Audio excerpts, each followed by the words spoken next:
What's going on, my friends? Biker Dave here. We're doing exhaust on the 1966 Plymouth Fury.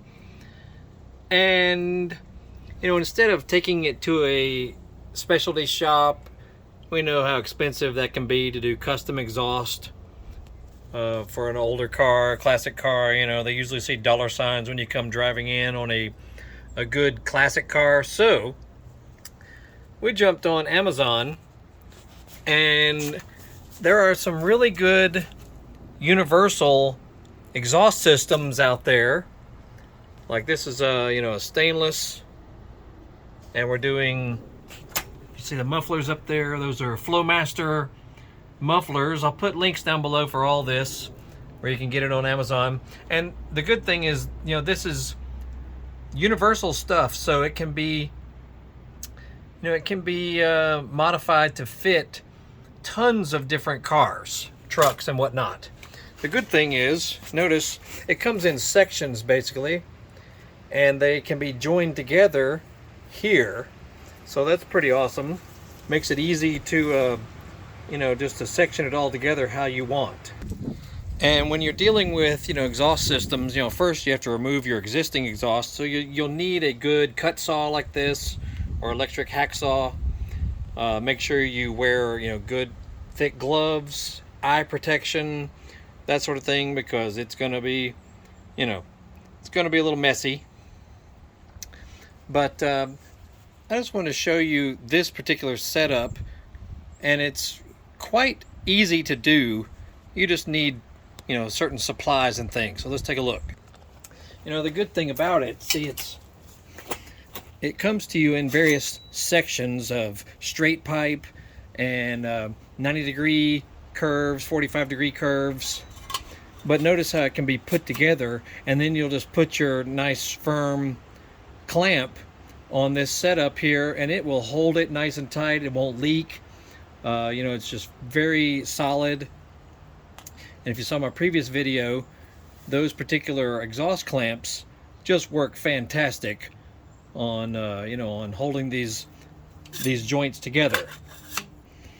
And and then you'll of course need some sort of straps to hold the exhaust up in the air, which most cars already have that, but you might want to replace it, especially if you're setting yours up from scratch. Like this particular area here, this will be the exit that I'm gonna do. Notice it's got, now you have to order the tips separate for the particular setup I got, and then you'll join it together with these awesome clamps, like these guys right here. They just work fantastic right there. And then we have a 90-degree right there that's heading towards the axle. Now that's another concern for a lot of people. You notice any car from the factory, the exhaust goes up and over the rear axle. So now a lot of people debate about that, saying I don't really have to do that. I know some friends who didn't do that. It was fine for them, and it may very well be fine for you not to worry about going up and over the rear axle. Something else you'll definitely need is a nice impact driver. Because a lot of these clamps and things, you'll need particular socket to use it, and it will take you forever if you try to do it with a hand ratchet. So if you don't have one of these, I highly recommend it, because they're so handy and useful for all kinds of jobs. It just makes life so much easier. So that's just my little tip. Make sure you use some sort of impact driver with a job like this. But let's look underneath. Notice the sections going on here. I haven't done the clamps here yet. I'm still waiting on them. But we'll have the clamp done here, another clamp done here. It goes up and over the axle. But if you look at it closely, you could get away with it without doing the up and over. But some people worry that because the axle does move, with suspension, going over bumps and that sort of thing. So, there's a possibility that your exhaust, if it were going directly under the axle, that it could hit on that. Now, I mean, it just depends. You know, some people swear by not having to do it. Other people like to do it. I'm trying to do it the stock way, which is up and over. And the great thing about this setup is it comes with all these sections, so you can just set it up how you need to. And notice my muffler coming from my existing exhaust pipe up front there.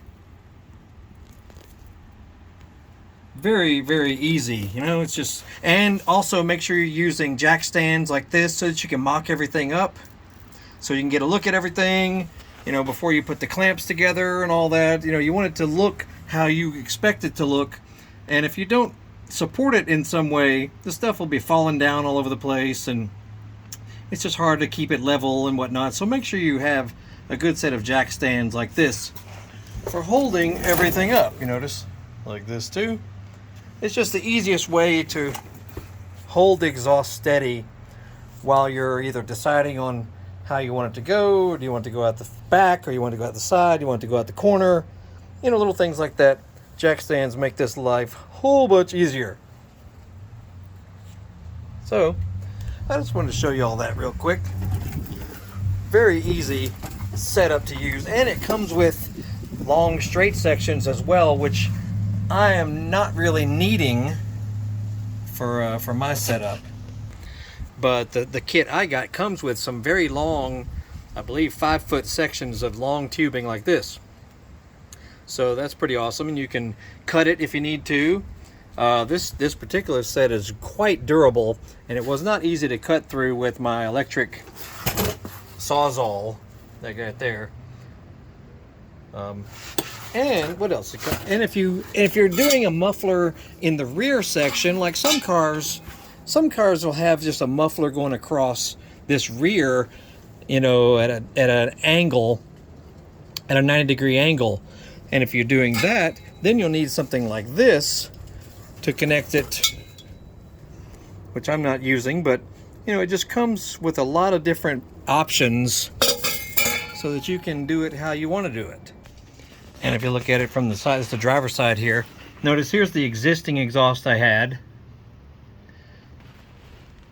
which is coming back here. Now I chopped off the existing muffler I had. See, my setup, it had a pair of mufflers that immediately dumped down at the bottom, you know, about 2/3 of the way back on the car. And I just didn't like, you know, you couldn't hear it very well.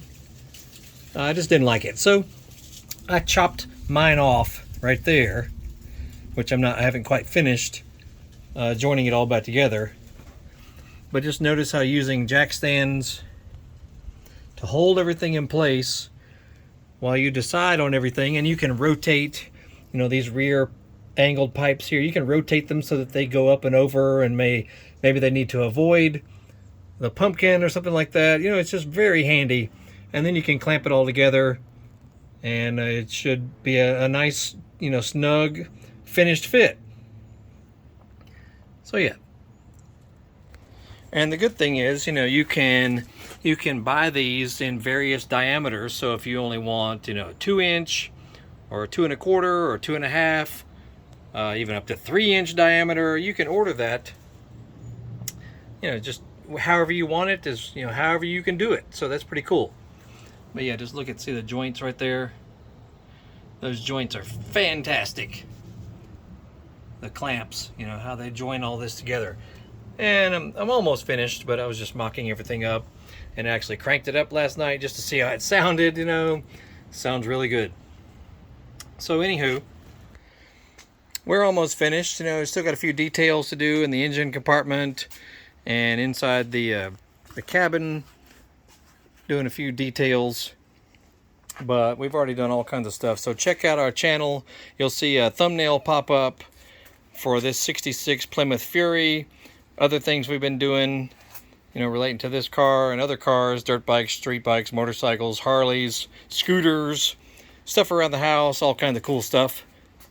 So check it out. But yeah, this car is going to be awesome. Definitely happy with it so far. And that's it. So look at the description. We got links in there that you can see more stuff about us, and a thumbnail link that'll pop up at the end that'll send you in other areas. So have a look. Y'all have a great day. We'll see you.